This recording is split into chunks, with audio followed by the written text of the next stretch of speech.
Okay, this is just going to be a short discussion about plastic canvas. I'm using plastic canvas for the halos for all the dolls that I'm making. As you can see, each doll has different stitches being used. In fact, I've pretty much been making it up as I go along. This one here is the first one I've ever done. I'd never used plastic canvas before, and I just decide what I'm going to do while I'm doing it. Now, they are both sides showing. There's no little tails hanging out. I've been careful to conceal them all. Some of them have additional yarn, crocheted edging. Some have beads, and some have crocheted crowns on their heads. Now, this one up here, I'm going to zoom in on. Let's see, where's my zoom? Okay, my talking while zooming doesn't always work well, but it's not only plastic canvas, but also some gold paint after it was done to get a unique perspective on that one. The little tiny angel down here has a very small halo. Anyway, what I'm working on right now is a similar one for the next doll, and I thought I'll just show you how I do a couple of things. All of them have double yarn, so there's 2 strands on each hole through on both sides. Excuse that, that was a loose piece that I had it laying on. This bottom edge here will be concealed within the doll, so I don't worry about that. Now, obviously, you hide the tails as you start, and this particular stitch I made up myself. I don't know if there's a name for it. I don't know if anybody else does it this way, but oops, there we go. As you can see, there's a staggered up and down in the row. I always hold the extra yarn over with my thumb looped over it so that the friction when you pull doesn't get it tangled with this piece, because tangled yarn is the most unpleasant thing to have to worry about. And as I pull in a nice even tension and keep my thumb over here holding a nice loose loop, it is not tangling. Now this wants to, so I'm stopping it, and not allowing it to tangle helps a great deal, because if you get a tangle and you accidentally pull too hard, it will break through the canvas. Now, as you can see, these 2 strands are uneven, which happens every time I pass through because the yarn is making itself uneven. So I'm going to tug on the correct one until they're pretty even, and go ahead and finish pulling that through. Make sure both of them are nice and snug. Anyway, so I'm just repeating the process as I go. I'm starting going through the same hole as the previous row, and the last one was a down stitch, so this one's going to be an up one.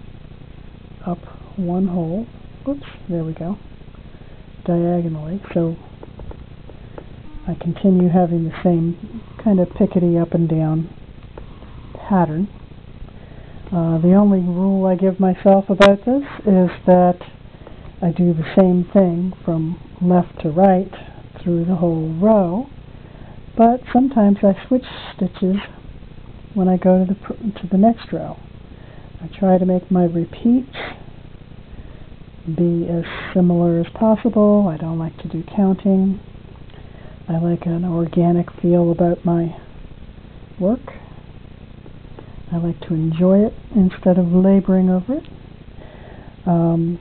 Usually, making a halo this size for a doll takes 2 or 3 days, depending on what else I have to do with my life. Sometimes I have to do chores, you know. Mostly, I just like to make dolls, and I'm thinking that my idea of making these plastic canvas halos as an integral part of the doll's head is unique. I haven't seen anybody else doing it, and I had a dream about it, so maybe I thought it up all by myself. I don't know. Anyway, I've got Mary and Jesus in different stages of life and different apparitions. Right now this one's going to be working on the nativity set, so I'll have Mary, Jesus, and Joseph, and I'll be making some Magi or 3 wise men or 3 kings without halos. Now what I'm saying about being an integral part of their head, the front of the head is sewn on to the front of the halo, the back of the head is sewn on to the back of the halo. So a side view shows how the entire head is made. And I did the same thing with the veiling. I sew some veiling on the front, and then I sew some veiling on the back. So everything is connected. It's one solid thing. It can take a little bit of rough housing, not a lot. I intend these to be for collectors, for children that are confirmation age, and things like that.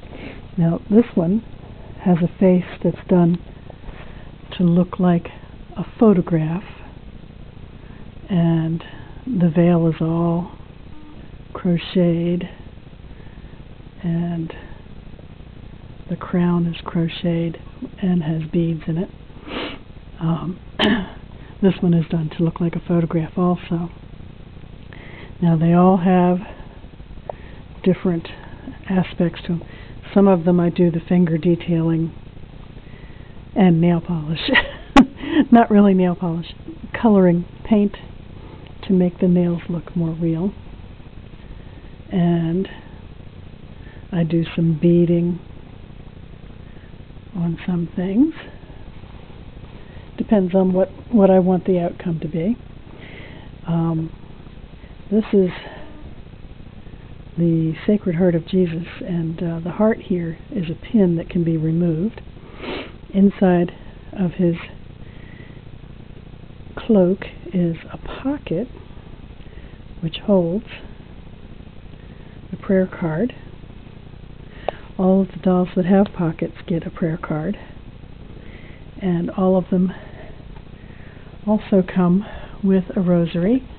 Some of them have a large photograph of the original inspiration included, if I have those to give. This one has snaps on her hands, so she can be snapped into a prayer hand position, as this other one does. I like to keep some, she's got Velcro. I like to keep these little fabric softener sheets, dryer sheets with them to keep them fresh, and I think it helps keep away moths and whatever. When you're working with a lot of fabric and yarn, moths can happen, and you never can be sure how long it'll take before somebody wants to buy them. I've sold a couple of them. Anyway, I hope you enjoy this, And I'm going to show you something else. I crocheted this cover on my camera.